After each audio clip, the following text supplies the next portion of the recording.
Assalamualaikum warahmatullahi wabarakatuh. Saya Nasrul Fuad dengan NIM 05218794. Di sini saya akan menjelaskan tugas 3 dari mata kuliah pemrograman berbasis objek. Jadi pada petunjuk pengerjaan tugas kali ini untuk studi kasusnya masih sama, yaitu manajemen restoran dengan requirement yang baru. Yang pertama, nanti di codingan ada perintah untuk membuat sebuah kelas menu item yang memiliki atribut nama, harga, dan kategori dan sesuai dengan tipe datanya. Lalu ada sebuah metode abstrak tampil menu, yang mana ini tampil menu nanti akan diimplement dari kelas turunannya, yaitu ada kelas makanan, minuman, dan diskon. Dan di kelas-kelas ini ada metode jenis makanan untuk yang kelas makanan dan jenis minuman untuk yang kelas minuman. Lalu dalam kelas turunan yang diskon ada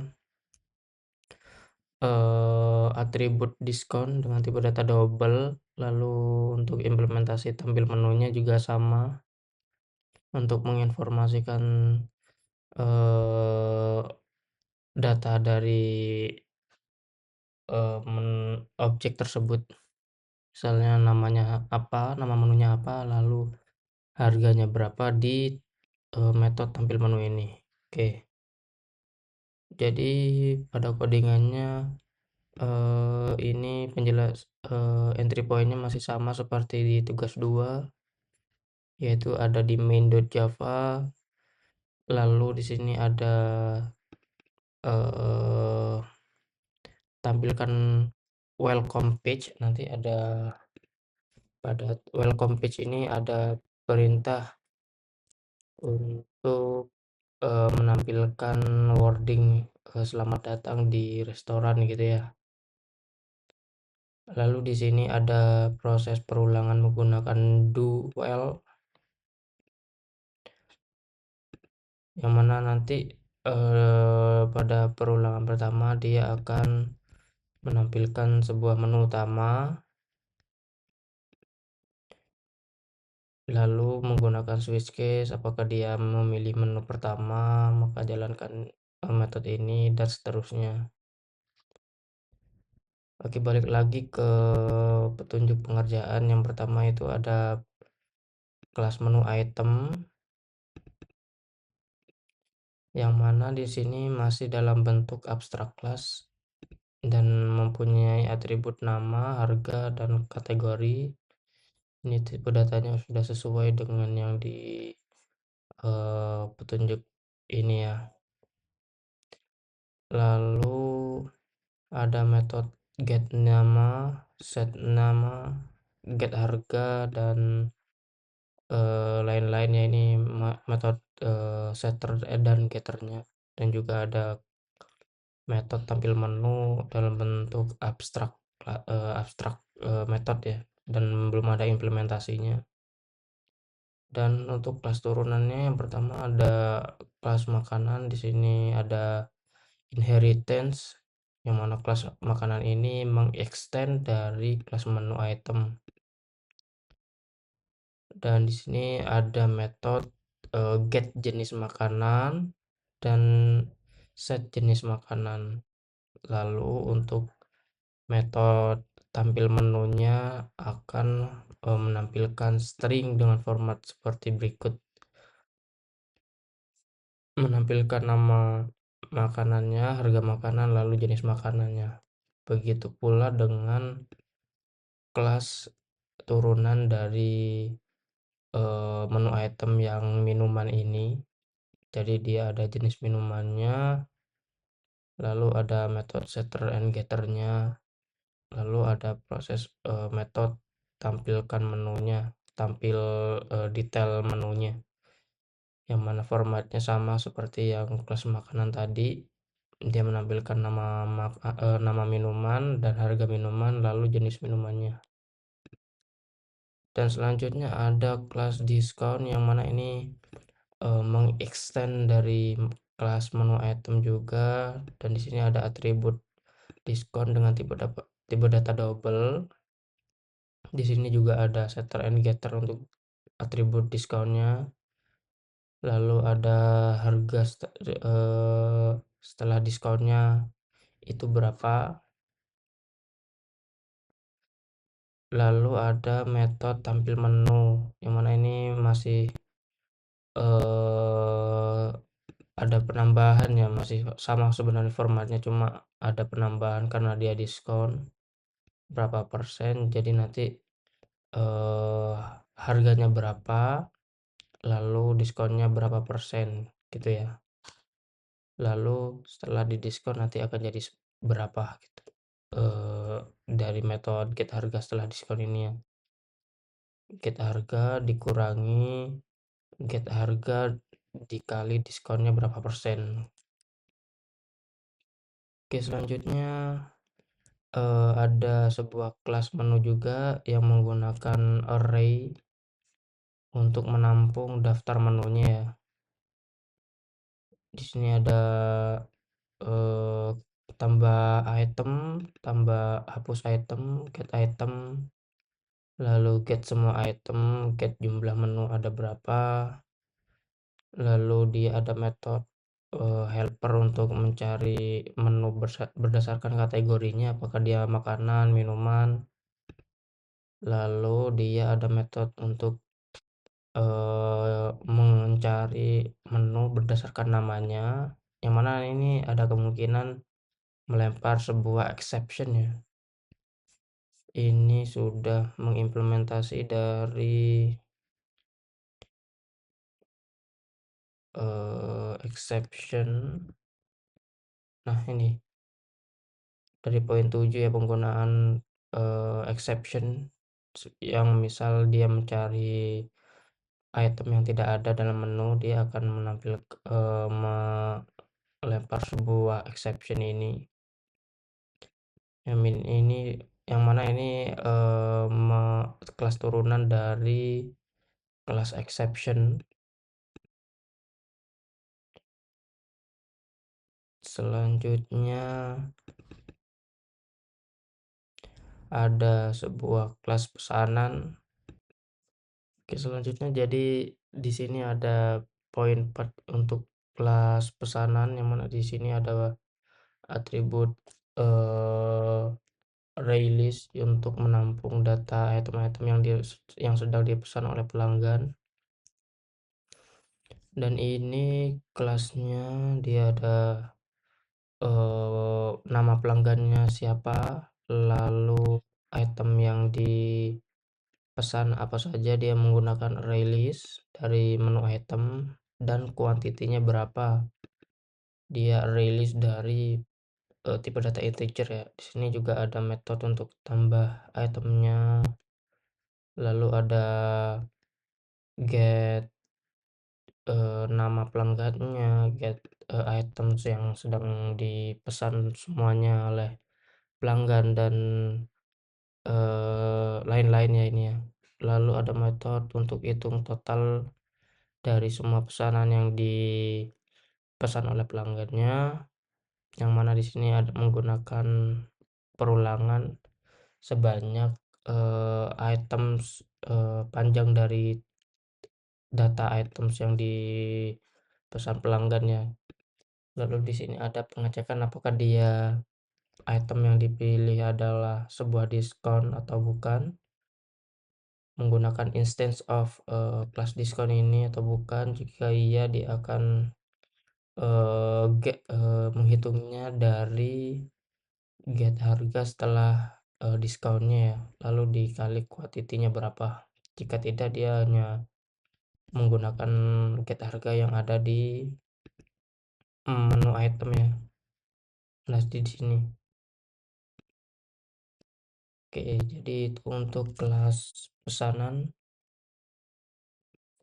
Selanjutnya ada implementasi inheritance, ini sudah. Implementasi konsep encapsulation ini seharusnya juga sudah, karena di sini udah ada private attribute ya. kita menggunakan setter dan getter.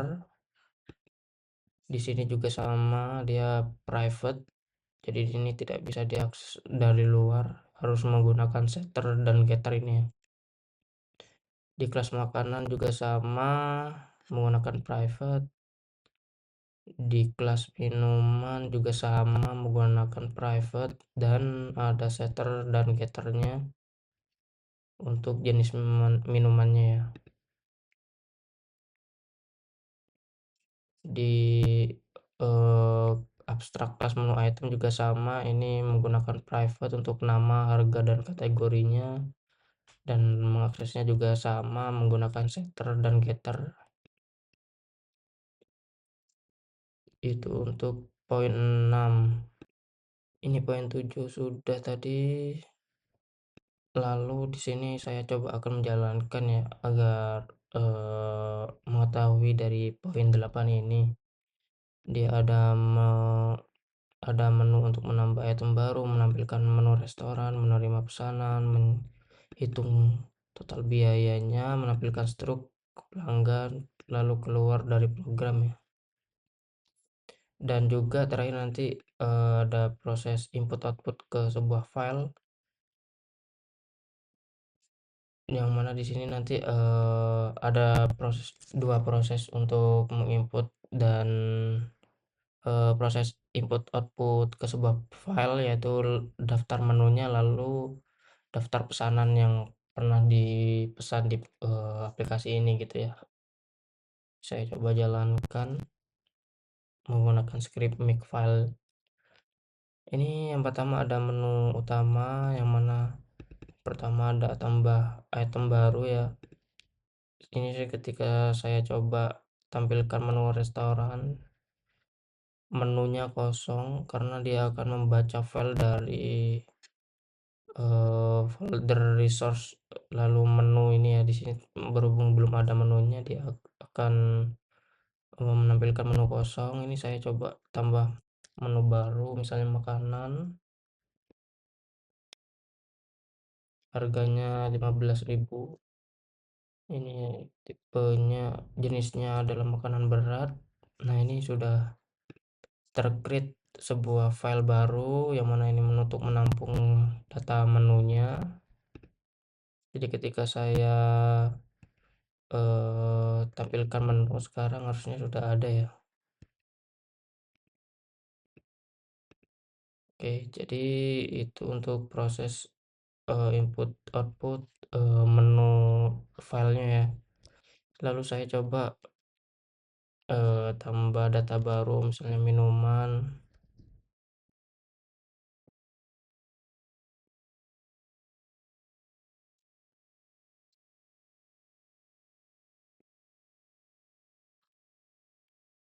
Di file ini harusnya sudah ada. Lalu saya tambah diskon ya.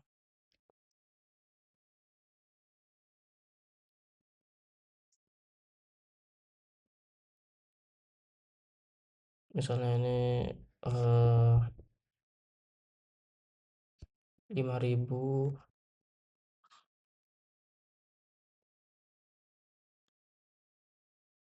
Ini 50% saya coba.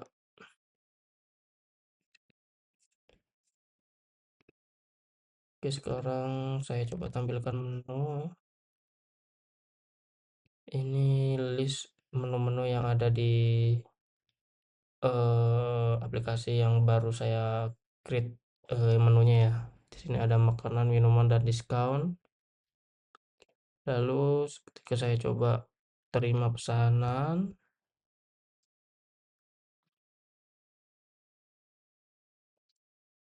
menunya apa?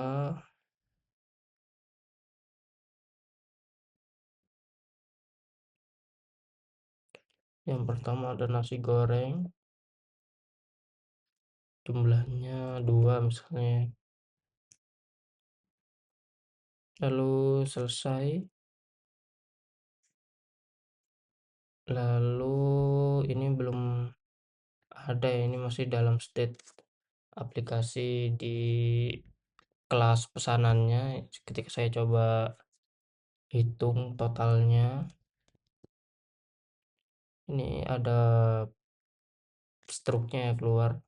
Dia pesan nasi goreng 2 totalnya berapa, pajak dan biaya layanannya berapa, dan totalnya berapa. Lalu ketika saya coba tampilkan struk pesanan, nah ini akan ada proses input output ke sebuah file pesanannya ya.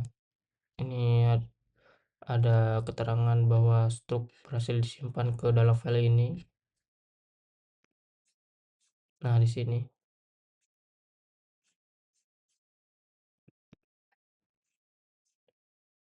Oke, itu untuk poin 9. Yang pertama, yang selanjutnya ada proses perulangan ya. Ini juga sudah di aplikasi tadi sudah saya jelaskan, ada proses perulangan, salah satunya di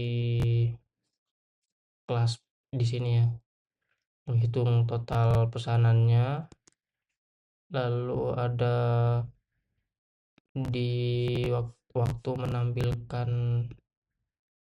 eh, inputan untuk menu utamanya ya. Ini menggunakan do while, dan selanjutnya di sini ada perulangan juga untuk melakukan ini ya, menampilkan menu-menu yang di dalamnya gitu. Oke, mungkin itu saja penjelasan saya dari tugas 3 mata kuliah pemrograman berbasis objek. Kurang lebihnya mohon dimaafkan.